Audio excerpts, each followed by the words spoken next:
My own parents called me uneducated trash and kicked me out of their house, screaming I'd never amount to anything. 3 weeks later, they begged for my help because their perfect world was crumbling, and I was the only one who could save it. My name's Camille, and I never thought I'd be telling this story not like this. I didn't grow up dreaming of money or power. I grew up dreaming of acceptance. A quiet house where people listened, where love wasn't a prize you had to earn. I thought if I worked hard, if I kept saying yes, if I took care of everyone, eventually they'd see me, they'd love me back. But that's not what happened. This story isn't about winning the lottery or stumbling into luck. It's about what happens when you give everything to the people who are supposed to be your home, and they turn around and tell you you're worthless. I built a $45 million 0-cents business, but that wasn't the victory.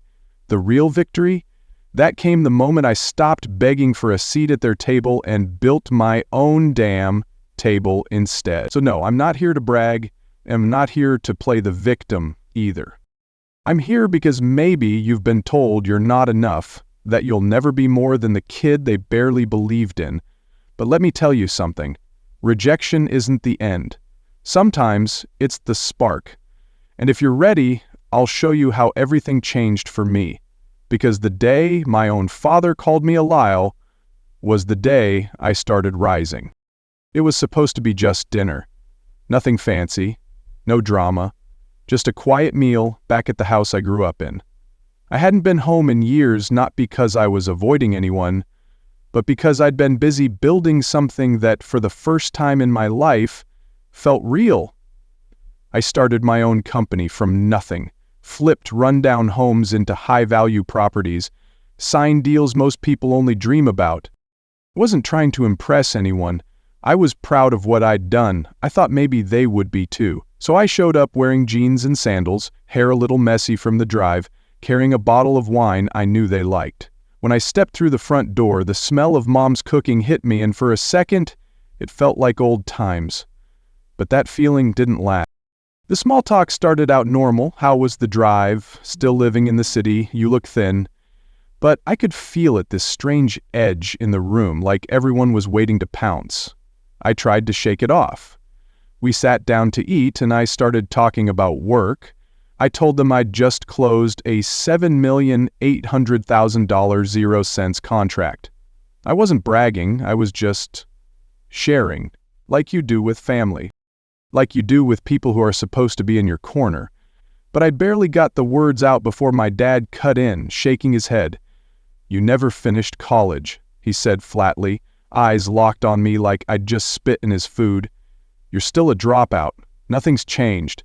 I thought he was joking. I gave a nervous laugh, but he wasn't smiling. Then Mom joined in, crossing her arms like she'd been waiting to say it for years. "You're not a real businessman. You're just playing pretend, sitting in coffee shops with your little laptop like some scammer." My stomach dropped. I couldn't even process what I was hearing. They weren't asking questions. They weren't curious. They were ready to tear me down, and I didn't understand why. I had given so much. I had helped pay off their mortgage when times got tough. I wired money during the pandemic so they wouldn't lose the house. I sent groceries when Mom was sick. I even hired my cousin for a job he barely qualified for just to help him out. And now I was the one being told I didn't belong? Then it hit a whole different level. My dad leaned across the table, eyes burning, face red, voice rising. "Get out," he shouted. "Get out, you lowlife! We don't need uneducated trash in this family!" And just like that, it was like a switch flipped.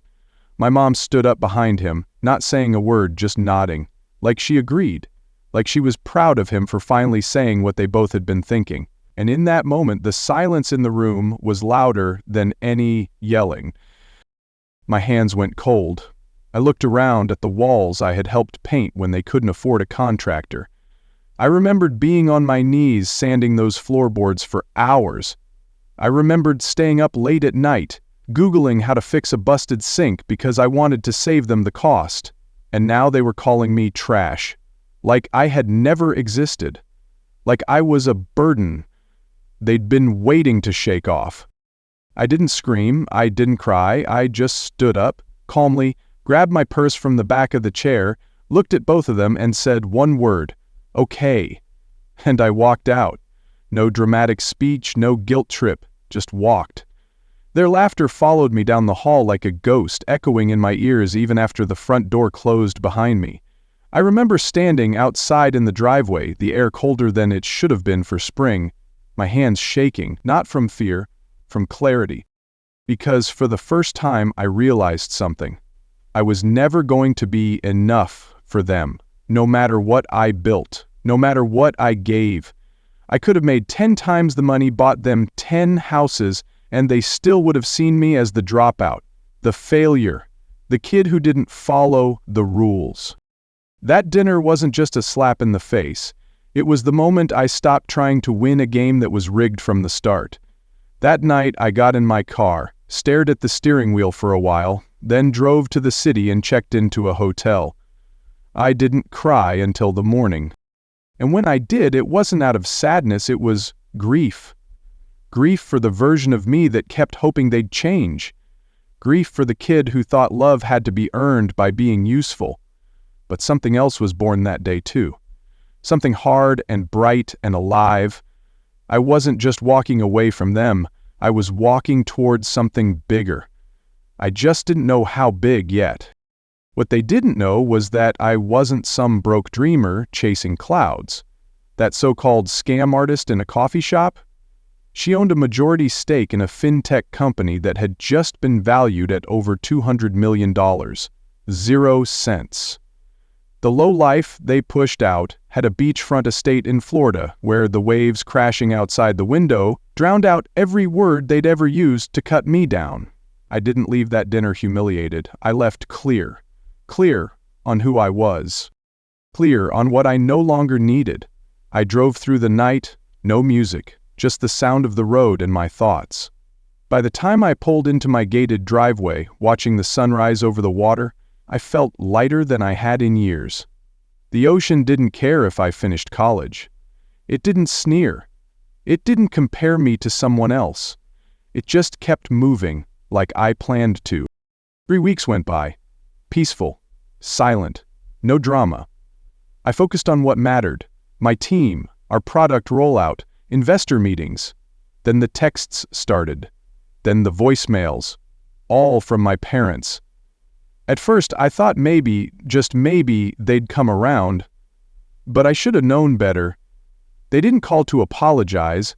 They called because everything around them was falling apart. Their retirement fund? Gone. Turns out their can't-miss investment was a Ponzi scheme.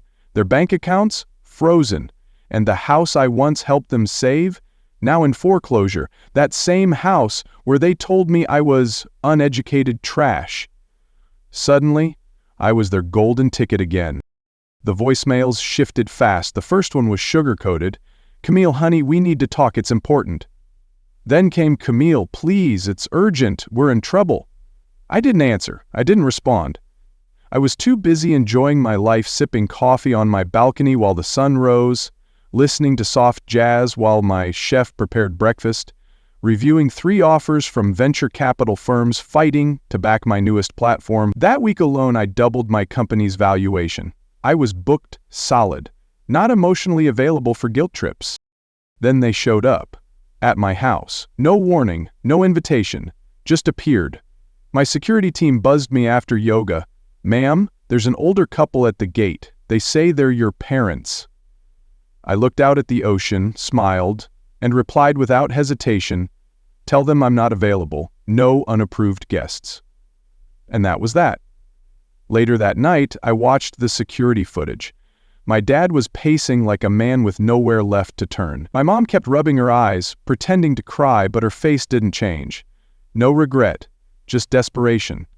They looked like people who'd finally realized they'd burned the only bridge that mattered. What stung the most was the memory of that family meeting years ago. They'd sat the entire extended family down to tell them I was a lost cause, told them I was wasting my life on a fake company, chasing some internet scam. Meanwhile, I was building an algorithm that's now used by a major credit union across the Southeast.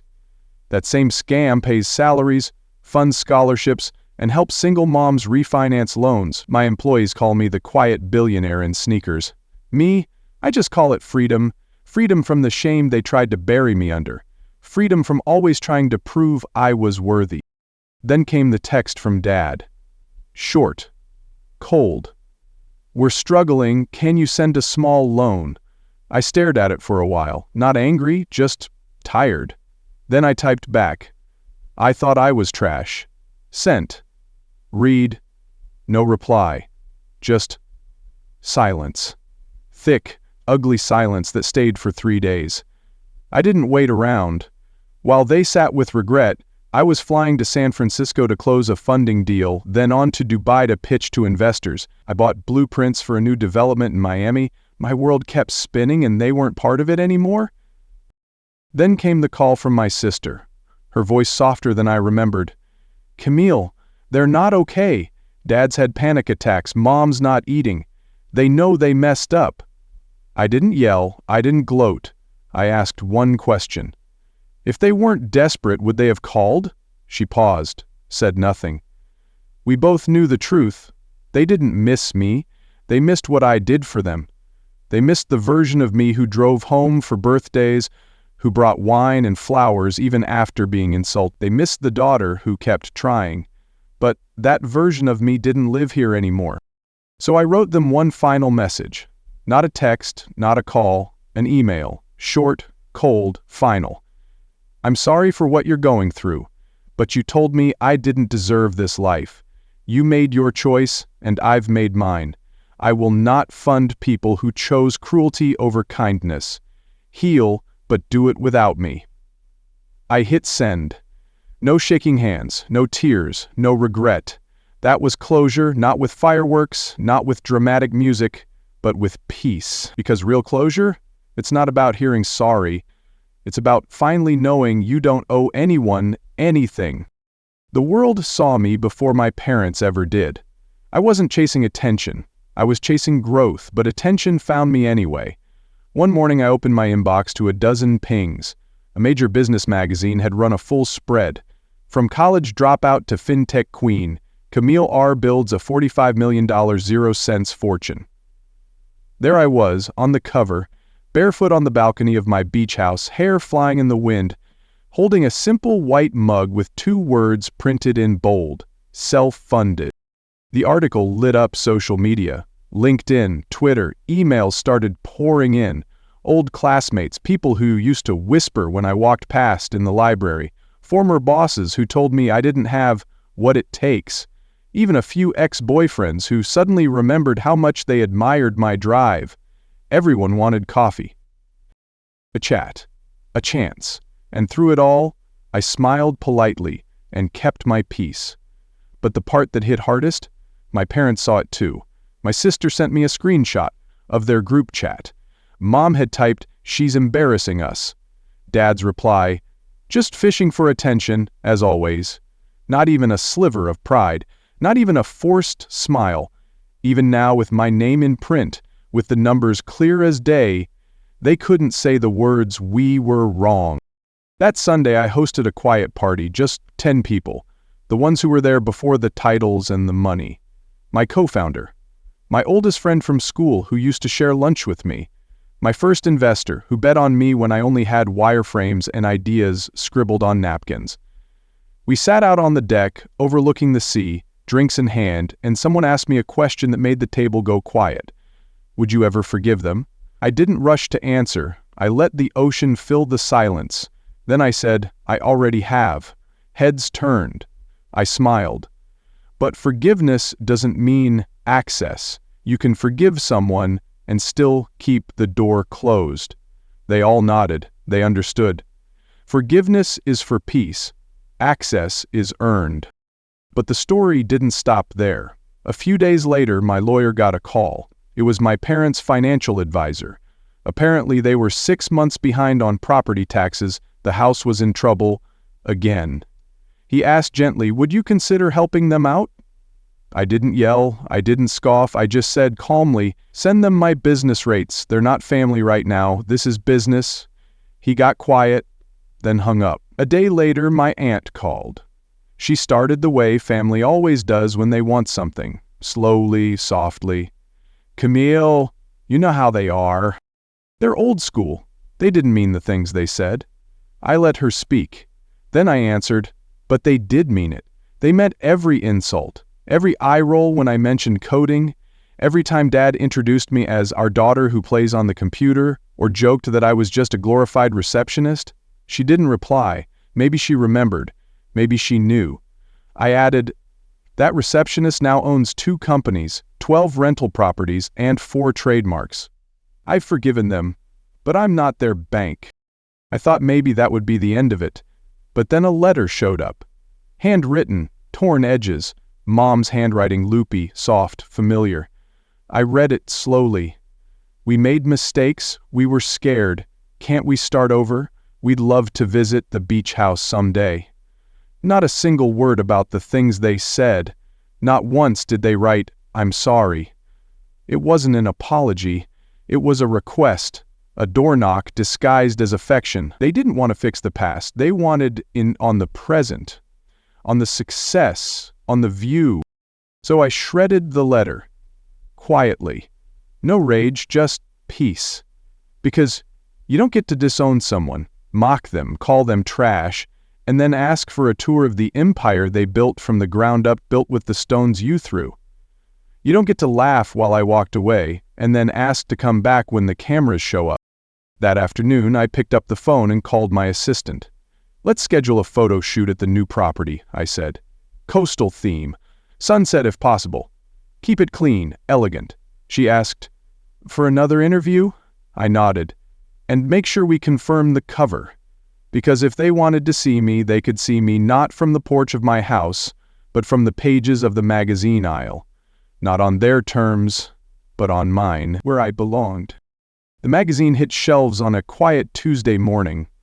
I didn't even know the exact release date until my phone buzzed with notifications. Friends, colleagues, people I hadn't heard from in years, sending pictures, reactions, love. There it was, a full-page cover. Me standing barefoot on the marble deck of my beach house, smiling like someone who had nothing left to prove. The headline was simple but powerful. She was told she'd never make it. Now she ignores unknown calls. No fancy degrees, no famous mentors, just a girl they called Lowlife now leading boardrooms, building companies, owning her space in a world that once doubted her. The article didn't sugarcoat anything, it told the truth. About rejection, about hustle, about what happens when the ones who are supposed to love you most push you away, and you rise anyway. 6 full pages. My story, raw and real. No pity, no drama, no sob story, just facts. Just grit. Just results. Within 2 days, my cousin sent me a screenshot of a message Dad had blasted to the family group chat. "She's no hero, she betrayed us." I stared at the screen for a while. No anger, just this calm, strange sadness. Because even now, after everything, he still didn't get it. "No, Dad, I didn't betray you. You abandoned me. I just survived, and I built something better than the life you said I didn't deserve." Then came another letter, this one different. No insults, just a few shaky lines. "We were wrong. If there's ever a place for us in your life, we'd be grateful." I sat with it for hours. I let it sit beside me like a ghost I wasn't ready to face. A year ago I would have run to reply, would have tried to fix it, would have softened my voice and sent money without asking questions. But that girl? She doesn't live here anymore. She left the night they laughed at her. So I wrote back, clear and calm, "You taught me what it feels like to be unwanted, and from that, I learned how to build something unshakable. I forgive you, but this chapter doesn't have space for people who cheered when I fell. Heal from the distance you chose. I wish you peace." From afar, I sealed the letter, dropped it in the mailbox, and never checked for a reply. Closure doesn't always come wrapped in hugs and happy endings. Sometimes it shows up as silence and peace, because real family, it's not the people who share your blood. It's the ones who show up when you're broke, when you're uncertain, when your dreams sound ridiculous. It's the ones who cheer the loudest, not when you fall, but when you finally rise.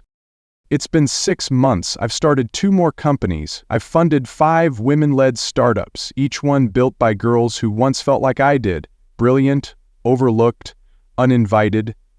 I set up a scholarship in my old high school for young women who code, who dream, who don't fit the mold. Every month I get letters from them, real letters, full of hope and plans and hunger. That's what legacy looks like, not some fake approval from people who once called you trash, but lifting up those who never had a seat at the table to begin with. I wake up every morning to the sound of waves crashing softly outside my window. I open my eyes and take in the stillness, the peace, the space I built with my own hands. I no longer check my phone for missed calls from them, because the silence now, it doesn't hurt. It sings. It sings of freedom, of peace, of finally being enough for myself. I stopped chasing their conditional love the day I realized I never needed it to begin with. People sometimes ask me if I regret cutting them off, if I get lonely. I smile and tell them this: loneliness is living in a house where your voice is always ignored. Peace? Peace is waking up in a home you built, every corner whispering back to you, "You did this," and I did. Without them, in spite of them. They thought kicking me out would break me, but they didn't know they were actually setting me free. And if they ever drive by my beach house, the one with wide windows and light pouring in, they'll see what they lost. Not just money, not just comfort, but the daughter who could have carried them through their storm, the one who asked for love and got laughed at instead, the one they pushed out, who built her own kingdom. I don't need their chairs at my table. I built an entire hall, tall ceilings, sun-drenched walls, laughter that echoes from people who saw me before the world clapped. And in this space, I'm not proving anything. I'm just living. That, in the end, is the sweetest revenge of all.